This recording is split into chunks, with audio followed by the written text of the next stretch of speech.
안녕하십니까. 점상 인터뷰 이건입니다. 자, 오늘은 우리 대한민국에서 절대 빼놓을 수 없는, 또 중국에서도 또 되게 문제가 되고 있는 게 바로 부동산이 되겠습니다. 그래서 정말 혼란스럽다. 집값은 과연 바닥을 잡은 것인가?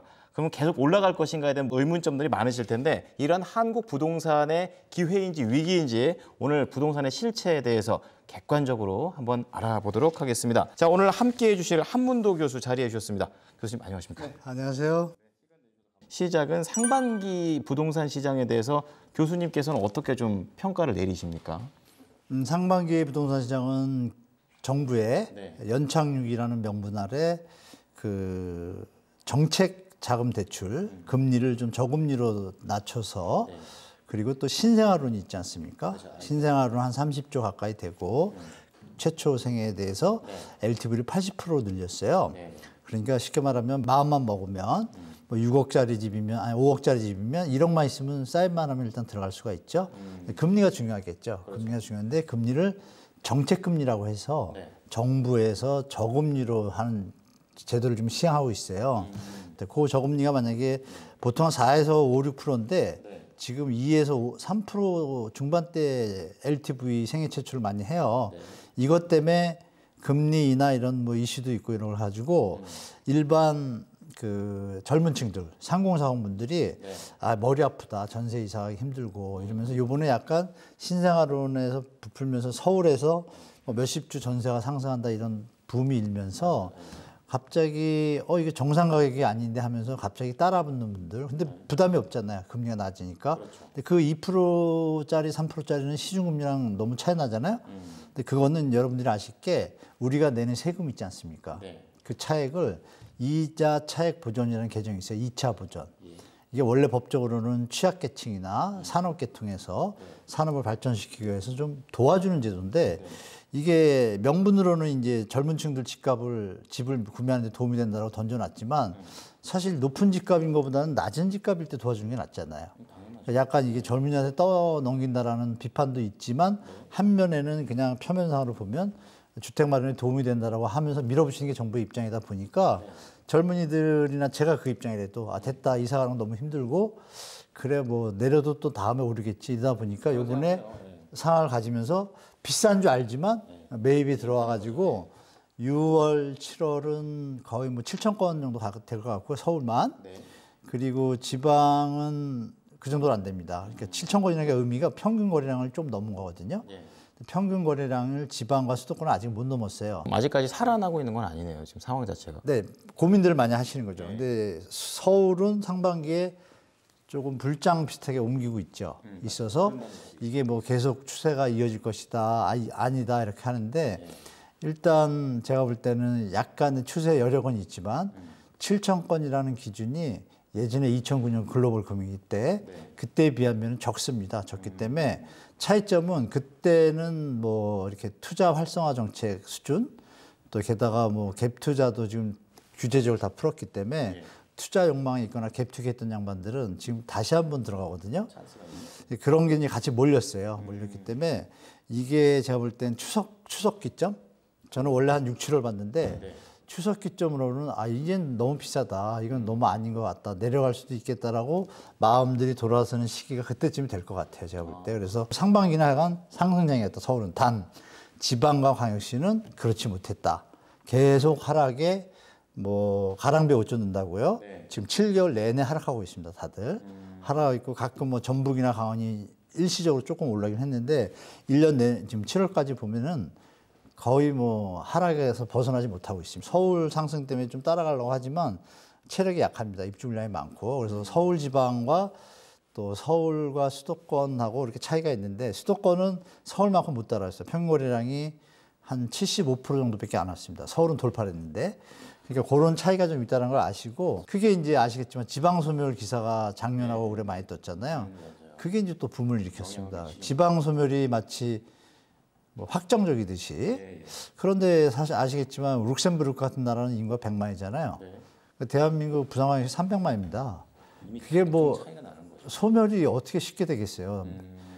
100년은 가겠죠, 그죠? 그 헤드라인만 봐서는 진짜 없어지고 서울만 남나 보다 이 생각하거든요. 서울로 수요가 몰리고 있고 실제로 그 부동산 이제 지방에 있는 자산가들 있지 않습니까? 그분들이 이제 다가구 주택 지방은 뭐 5억, 6억 이렇거든요. 조금 더 크면 아마 10억.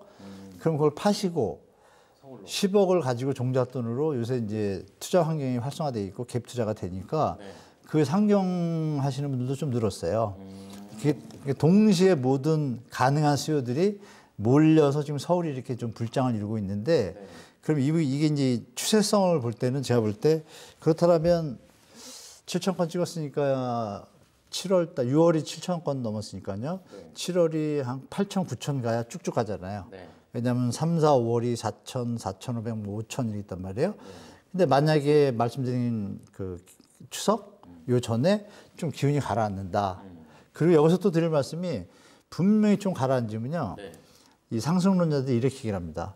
7월, 8월은 비수기다. 약간 눌림목이다. 여름목 이렇게 하죠. 근데 그거는 완전 거짓말입니다. 왜냐하면 여러분 영끌할 때 기억 더듬어 보시면 7월, 8월에 거래량이 급증을 합니다. 그 비수기라는 거는 전체적인 게 모든 게 환경이 같을 때 정상적일 때 비수기의 약간의 감소를 얘기하는 것이지 이렇게 시장의 분위기가 있을 때는 그냥 치고 올라갑니다. 그러니까 이번에는 분위기가 있잖아요. 있기 때문에 여기서 꺾이는 거는 계절과는 큰 차이가 없다라는 걸 미리 아시고 만약에 8월, 7월 거래량 총량이 6월에 피크 7천을 넘었으니까 오랜만에 그거보다 유지되거나 내려가거나 쭉 치고 못 간다 그러면 이거는 이제 다시 사람들이 이건 너무 비싸다라고 판단하는 사람들이 이제 많아지는 것이고 이제 조정 국면의 초입이라고 다시 보시면 되겠죠. 아직까지 서울마저도 순환매적인 측면에서 좀 긍정적인 사이클을 도는 것 같다라고는 생각이 좀 안 듭니다. 그런 가운데 그럼 지난 5월과 6월에 이제 상승들이 있었습니다. 이제 서울 그쪽 얘기가 될 텐데 여기에서 이제 근본적인 이유는 어떤 것들이 좀 있을까요? 말씀드렸던 그런 내용하고 특히나 이번에 이제 영끌 때 기억나실 거예요. 2019, 20년도에 사셨다가 21년, 22년 초 상반기까지 파신 분들이 계세요. 일시적 2주택 양도세 비과세를 활용하면 그 시기가 매도 시점이고 그때 거래량이 터졌죠. 21년, 22년도에. 그분들이 팔고 나면 차익이 생겼을 거 아니에요. 그분들이 22년 하반기에 쭉 내려왔잖아요.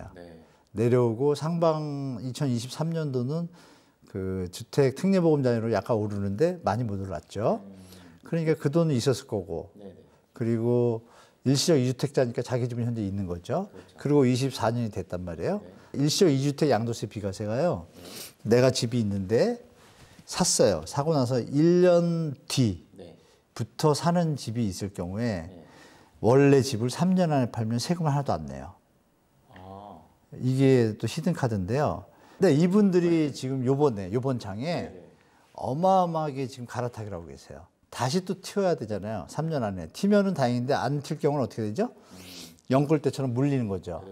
네, 근데 하여간 여하간 지금은 그 붐이 불었습니다. 근데 그분들 입장에서는 내가 차익이 5억짜리 집이 10억이 돼서 5억의 갭을 가지고 일단 살고 있는데 지금 집값이 약간 또 받쳐주면서 가면서 5억 정도 올랐는데 내가 5억만 보태도 완전히 상급지로 가니까 욕망이 오잖아요. 그분들이 지금 거기다 금리가 낮잖아요. 그 전에 받은 건 또 대출 금리가 높았는데 요번에 갈아타면 금리도 낮아져요. 그러니까 두 개의 유혹이 같이 오니까 그분들이 대거 지금 시장에 들어왔어요. 그리고 나머지 부분들은 2030, 40 분들 중에 혼자 사시는 분들 많잖아요. 1인 가구. 이분들이 이거 3억, 4억, 5억, 6억, 7억 받아 나는 20억 꿈도 못 꾸겠고 불안하시니까 3억에서 7억 정도? 이 정도는 대출 사인만 하면 보증금 1억 있으면 들어가거든요, 사실. 그럼 5억 대출이면 2%면 100만 원이에요. 그러면 월세 한 달로 따지면 80만 원 되잖아요. 원룸 사는 저희랑 똑같아요. 그렇죠. 요 근처도 한 80에서 85 정도 시세가 나오거든요. 그러니까 이분들이 지금 2030, 40 중에 혼자 사시는 분들이 요새 2, 3, 4, 5, 6억 높으면 7억까지 또 막 사는 거예요. 그래가지고 예전보다 시장이 다른 게 뭐냐. 예전에 2030, 40 분들이 무리해서 7억까지 안 샀거든요. 그러니까 지금 계산하니까 나오는 범위예요. 왜? 아까 말씀드린 정책금리, 이자 차익 보존을 해주면서 금리를 낮춰주니까 근데 그 이자 차익 보존은 뭐냐? 우리들의 세금입니다. 다른 분들의 세금이라는 것도 좀 알아주시면 좋겠고 그래서 지금 이제 불장이 났는데 예전에는 대다수의 30, 40, 50, 60이 같이 시장에 들어왔다라면 지금은 시장의 판도 약간 바뀐 거예요. 50, 60, 70은 잘 안 들어오고 요 20, 30, 40이 합해서 60%막 70%까지 가니까 지금 그동안 10년 동안 폭등에 대한 트라우마 그분들의 입장을 제가 충분히 이해하지만 이게 더 올라갈 생각 가지고 사시는 분들은 갈아타게 하신 분들이고 나머지 분들은 그냥 트라우마 때문에 이사가기도 불편하고 하니까 이런 시장이다. 시장이 좀 예전과 약간 다른 양상이 있다. 그러면 그게 유효 수요가 정도적으로 소진된다 그럴까요? 그런 걸 좀 예측할 수가 있겠죠. 그러면 어느 정도 소진된 다음엔 어떻게 될까요? 약간 뭐 끊김 현상이 있겠죠. 수요 공백기가. 그때가 이제 본격적인 조정기라고 보시면 되겠죠. 5월, 6월 이런 상승에 대한 이유를 좀 자세히 좀 들어봤습니다. 자, 그렇다면 이제 오늘이 7월 30일인데 거래 현황적인 측면에서 봤을 때는 지금도 계속 이렇게 불장으로 가고 있는 상황으로 보면 됩니까? 네, 조금 차이점은 6월하고 있긴 있는데요. 우리 6월 달 거래량이 이제 취합이 됐죠. 왜냐하면 한 달 안에 신고를 하니까 6월 말에 계약한 분들이 7월 말까지 신고해야 되거든요. 7,100인가 정도 넘은 것 같아요, 이번에. 7,100이니까. 네네. 6월 달 거래량이 많이 올라온 거죠, 사실. 맨날 1,000, 2,000만 보다가 봤으니까. 그럼 7,000건 넘었는데 이번 7월 달이 어떤지 봐야겠죠, 이어지는지. 그러니까 7월 달이 오늘 날짜로 지금 4,000건 조금 넘었어요. 그러면 제가 볼 때 비슷하게 되거나 7,000 아니면 6,000 정도 갈 가능성이 높다고 보거든요. 그럼 얘가 9,000을 가려면 그다음 5,000 정도는 나아졌으면은 보통 왜냐면 두 달 안에 신고를 하니까 어쩌면 뭐 갈 수도 있겠죠. 갈 수도 있겠지만 제가 볼 때 지금 어떤 그 안에 내용을 들여다 보니 말씀드렸던 서울에 이제 뭐 5억 이하에서 뭐 20억 이상까지 집이 많잖아요. 그걸 제가 데이터를 내봤습니다. 7월 달 내보니까 15억 이하가 거의 80, 한 5% 정도가 15억 이하고요. 서울 집값이 뭐 20억, 20억 하잖아요, 자꾸. 그 비싼 축에 속하는 거잖아요. 네, 그렇죠. 근데 사람들이 자꾸 20억, 20억 얘기하고 있고 10억짜리도 거의 없다라고 얘기를 하잖아요. 근데 지금 10억 이하 거래가 70%입니다. 아, 완전 잘못 생각하고 있었네요. 저도 거의 15억이 평균인 줄 알았어요. 그러니까 거기가 디테일이 이제 들여다보시면은 그리고 20억 넘는 게 508건 중에 2건만 20억 넘는 거고요. 나머지는 다 20억 이하인데 그중에서 15억 이하가 85% 정도 되는 거예요. 그러면 대부분 사람들이 15억 거기에 수요가 지금 많이 줄었다는 얘기죠. 추가적으로 뭐가 있냐면 거래량 있지 않습니까? 거래량이 그러니까 10억 이하인 데들, 그러니까 뭐 노원구, 도봉구 뭐 이런 지역들 있잖아요. 금천구, 서울의 뭐 최상급지가 아닌 그 다음 급지를 우리가 보는데 그 구들의 그 거래량은 똑같은 기간에 해보니까 그러니까 저번 달에 비해서요. 벌써 이 순간이면 기점을 보니까 과반수 50%를 넘은 데가 그럼 다음엔 더 많아지겠죠. 50% 더 하면. 이 구들이 지금 말씀드린 그런 데고 10억 이하이고 그리고 강남구, 서초구, 송파구, 마용성 여기는 거래량이 3분의 1 토막이 났습니다. 현재까지. 그럼 어떻게 해석해야 되는 거예요, 그거를? 꼭지에 왔다고 느끼는 거죠. 그러니까 강남 3구나 마용성이나 송파 뭐 이런 데들이 막 치고 올라가는 모습을 들었잖아요. 네, 맞아요. 그럼 이게 거래량이 계속 따라붙어 올라가잖아요. 걔가 계속 견인을 해줘야 되는 거잖아요. 근데 그게 지금 좀 처졌다, 확. 특히 7월 중순 이후에. 그러면 이 가격이 꼭지라고 치면 전고점을 돌파를 세게 못하고 몇 개 단지들만 신고가를 나왔을 뿐 나머지는 전고점에서 또 맥히는 거죠. 그러면 우리는 다시 예전으로 돌아가서 이건 너무 비싸라는 합리적인 기대는 다들 하고 있다는 얘기죠. 그러니까 이게 추세적으로 이어지기에는 힘들다는 게 이런 데이터로 우리가 좀 유추해 볼 수 있습니다. 대부분의 사람들이 이거를 알았다면 지금 투자하는 거는 조금 고려를 많이 해보셔야 될 것 같습니다. 이 서초 강남 3구하고 마용성은요. 지금 제가 거래량을 보니까 매물 대비 이제 계약 건수가 줄기 시작했잖아요. 그럼 혹시라도 시청자분 중에 지금이라도 들어가실 분은 절대 한두 군데만 가지 마시고 한 3-4군데 가시면 내고가 다들 몇 억씩은 될 겁니다. 이왕 사신다라면. 왜냐하면 시장 상황이 파악이 됐으니까요. 근데 모르고 따라가면 더 오를까 봐 트라우마 때문에 리모델링 좀 더 됐다고 5천 더 줘 이러면 덜썩 계약하거든요. 근데 그런 거보다는 조금만 발품 파시고 생각하시면 그래도 5천에서 몇억 원 싸게 살 수 있다라고 제가 힌트를 드리겠습니다. 굳이 사실 분들은. 네. 자, 그러면 이제 상반기 리뷰 좀 거의 다 끝내봤고, 그럼 이제 부동산 시장 현재인데 앞서서도 좀 언급을 해주셨던 영혼을 끌어모으고 빚을 끌어모으는 이런 부분들이 좀 다시 돌아오고 있습니다. 주택담보대출, 그러니까 전세 말고 이제 주택담보대출과 관련해서 지금 그 기사에 따른 5조 원이 넘는다. 그리고 추세 자체가 계속 올라간다라는 그런 내용들이 있어요. 그래가지고 여기서 원인하고 여기에서 올 수 있는 그런 우려들은 우리가 어떤 것들을 알고 있어야 될까요? 지금 말씀 나눴던 그 거래량이나 이런 부분들이 거래량 증가가 이 담보대출 증가로 이어지겠죠. 그 얘기는 뭐냐면은 현금 갖고 사는 사람은 거의 없다는 얘기고 한 달에 5조 원씩 늘어나면 1년이면 60조입니다. 그러면 우리가 1,000조 좀 넘으니까 물가 상승률이 2, 3%인데 주택가격 상승률이 예전에도 올랐는데 여기서 더 막 6, 7% 온다는 건 좀 말이 안 맞잖아요. 그럼 이거는 정부에서 인위적으로 시장을 받치기 위해서 정책금리 아까 말씀드린 그게 힘을 쓰고 있는 거죠. 그럼 정책이 조금 이런 말씀 죄송하지만 잘못됐다고 저는 생각합니다. 네네. 일시적인 도움인 것 같지만 중장기적으로 문제인 게 뭐냐면요. 이 2017년, 18년, 19년에도요. 이 금리를 좀 낮춰가지고 좀 이런 정책을 썼어요. 근데 우리나라 금융기관이 문제가 있는 게 외국처럼 30년 고정금리면 그냥 계속 가야 되는데 우리나라 어떤 형태냐면 2년 거치, 3년 고정금리 이자, 6년 차부터는 변동금리 적용해요. 이걸 30년으로 한 상품을 주로 팔아요.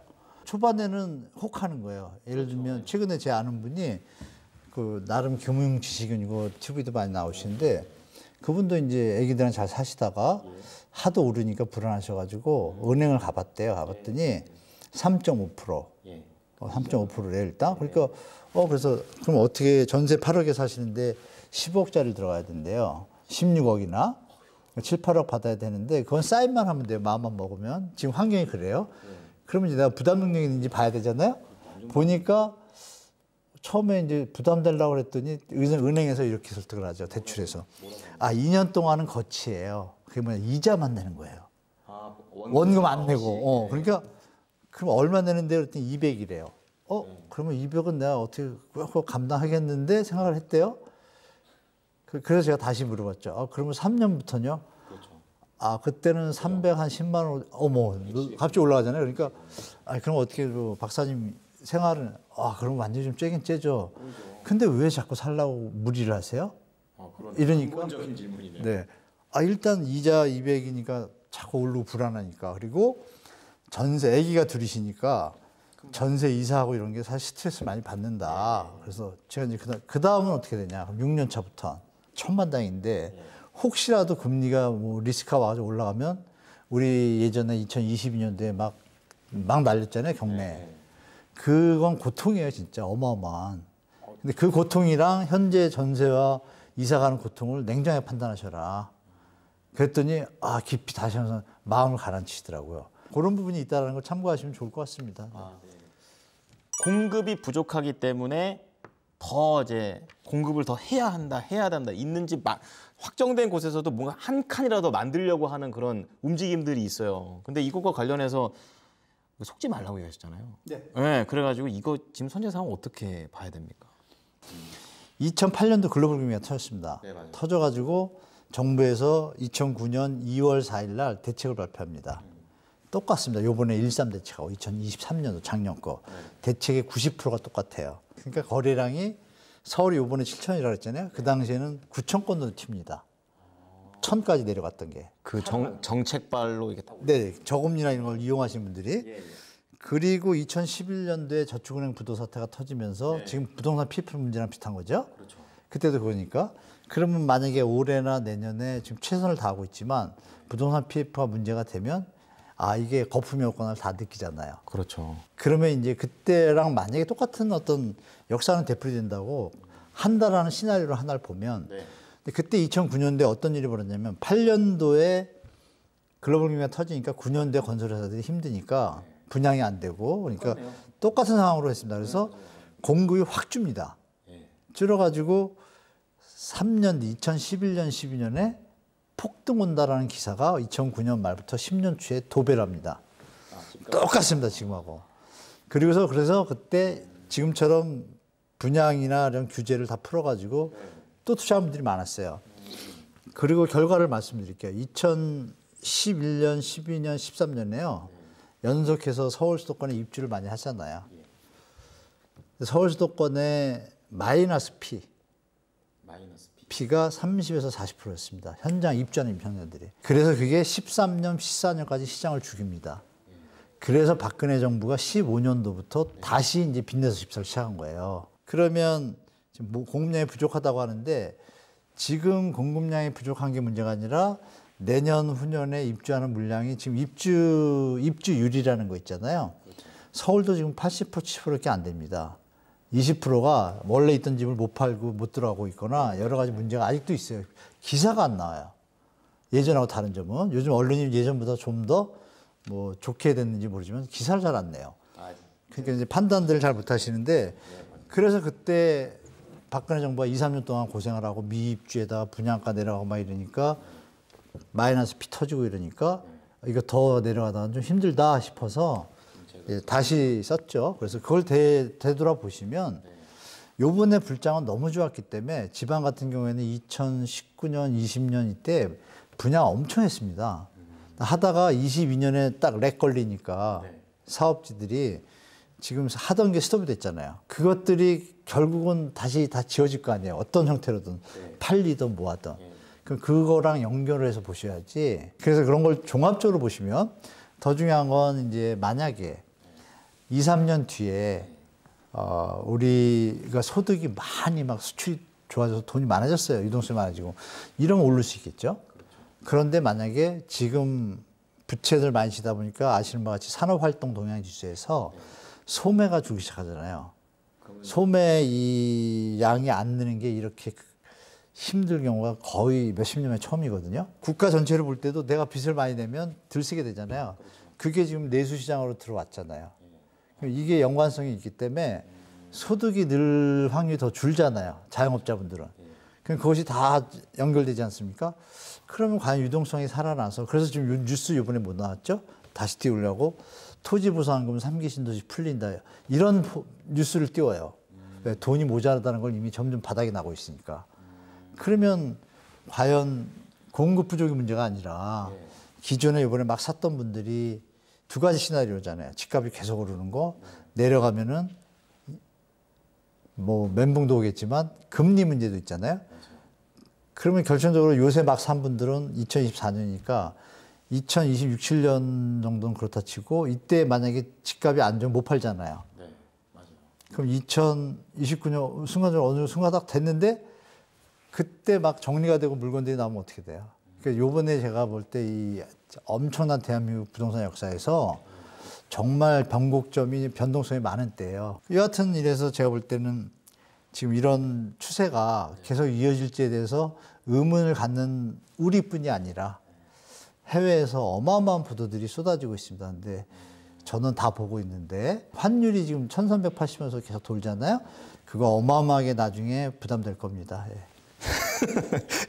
뭔가 해답을 드리기 위해서 하고 있는데 네, 들으면 들을수록 해답 하나 드릴게요. 어떤 게 있습니까? 지금 서울이 폭등을 하고 있다고 그러는데요. 여러분들 우리 고점 2021년도 고점 가을에 그 서울 아파트 가격이 고점을 찍었거든요. 지방하고 광역시는 하락 중이니까 보시면 되고 그럼 서울은 고점을 찍었는데 고점 찍은 거보다 20%에서 25% 작으면 한 15% 정도로 조정된 낮은 가격에 나머지 마용성, 강남 4구 7개구를 빼면 서울이 25개구니까 7빼면 18개구가 남잖아요. 그렇죠. 과반수 이상의 서울의 지역들이 다 15%, 20% 다운된 상태입니다. 지금 현재 상황. 현재가. 근데 뉴스에는 또 안 나와요. 이 부동산 쪽 기자분들이 막 이렇게 상승하고 이럴 때 그분들도 투자를 했다라는 어떤 뭐 믿거나 말거나 얘기들이 좀 있더라고요. 그래서 그런 영향도 좀 있지 않나라는 뭐 생각 좀 해봅니다. 요건 내피셜. 예. 네, 내피셜입니다. 네, 네. 자, 그러면 이제 다음 내용이 이제 서울도 사실은 이제 미분양되는 부분들도 있다고 해서 야, 서울도 미분양되는구나. 그럼 제 주변에 아는 사람 중에 이 건설 쪽 하면 디자인 같은 거 해주시는 분이 있는데 그분들이 잘 알죠, 잘 알죠. 중견 건설사란 게 많이 연결고리가 있으세요. 손살에 지십니다. 네. 지금 상황이 일이 없다고 해요. 엄청나다고 조심하셔야 된다고. 네, 맞습니다. 그분이 정확하십니다. 예, 그 관련해서 이게 급락의 전조정이 좀 되는 겁니까 이런 상황이? 저는 뭐 예전부터 말씀드렸지만 조정이 한 번이 와야 대한민국이 다시 산다고 말씀드린 것처럼 지금 억지로 지금 유지하고 있는 중인데요. 이 얘기도 제가 토마토에서 처음 방송으로 말씀드린 것 같은데 지금 건설회사들이 미래에 주택가격이 오를 거라고 판단되면 직원을 보충할까요? 자를까요? 아, 보충해야죠. 사람 모집해야죠. 그러면 그러니까 믿거나 말거나 내피셜 제가 이제 건설회사 강에서 좀 나가는데 최근에도 많이 나갔거든요. 어느 회사는 아닙니다. 다른 회사들은 아니고 어느 회사는 실정. 왜냐하면 우리가 사업이 잘 될 거면 직원을 보충하잖아요. 그럼 미래에 물건이 잘 팔리고 가격이 오를 것 같으면 사람이 필요한데 보충하잖아요. 지금 올 봄부터요. 모든 회사들의 대부분이 뭐 한두 달에 100명 정도 그 부동산 PF 프로젝트 파이낸스 사업팀 있잖아요. 사업팀의 인원들을 좀 줄이고 있다라는 얘기를 제가 살짝 들었습니다. 여기까지 말씀드리면 그럼 그건 망하는 회사 아니야 그럴 텐데 제가 분명히 말씀드리면 되게 유명한 회사들입니다. 그래서 우리 시청자분들도 제가 거꾸로 물어봤어요. 아니 왜 그거를 멀쩡히 있는 분들을 그랬더니 이 정직원도 있지만요. 이렇게 계약직으로 몇 년 동안 프로젝트별로 일이 많이 늘어나면 계속 늘릴 수가 없으니까 계약으로 뭐 이렇게 상무님이나 본부장님 모셔와서 사업을 하신대요. 근데 그 팀들을 더 뽑지를 않고 줄여 나간다는 의미를 여러분들이 한번 생각해 보시면 그러면 건설회사 바보가 아닌데 그걸 좀 참조하시라고 좀 말씀드립니다. 네. 제가 어쨌든 미분양하고 이런 얘기를 하면서 지금 궁금한 게 또 여기에도 정책이 들어가요. 인구 감소 지역에다가 과세 특례를 한다. 뭐 이렇게 했었을 때 중소 건설사들의 숨통이 트일까 뭐 이렇게 얘기하고 있는데 이 부분에 대해서는 의견이 어떠십니까? 지금 중소건설사는 사실 숨통이 트이기가 쉽지 않습니다. 어떤 자잘한 대책 갖고는 답이 없고요. 강력할 게 뭐가 있나요? 소비자가 안 사주면 새 출발해야 되잖아요. 치킨집이 있는데 치킨들을 사람들이 막 많이 먹다가 대체제라는 거 있지 않습니까? 치킨을 먹는데 먹을 만하고 맛있어가지고 막 따라갔더니 값을 막 올려요. 어느 딱 저 지점에 가면 그냥 삼겹살집까지 이렇게 될 수도 있잖아요. 이 주택에 대해서도 너무 높으면 사람들이 단독주택을 가든지 빌라를 가든지 막 이런 형태가 취해져요. 그러면서 안 팔리면 어떡해요? 그러면 치킨집은 어떻게 돼요? 잘 가다가 몇 개는 망해야 되잖아요. 그러면 망하지 않으려고 내릴 거 아니에요. 상식이잖아요. 그게 똑같아요. 부동산도 사실은. 근데 그거를 정부가 이게 혹시나 예전에 그 저축은행 부도 사태처럼 금융 리스크로 올까 봐 그걸 막는다는 명분은 있는데 막는 정도가 좀 심해요. 그죠? 아주 펌핑하는 수준이니까 기억하시겠지만 이번 정부에서 100일 됐을 때 원희룡 전 국토부 장관이 나와서 발표했잖아요.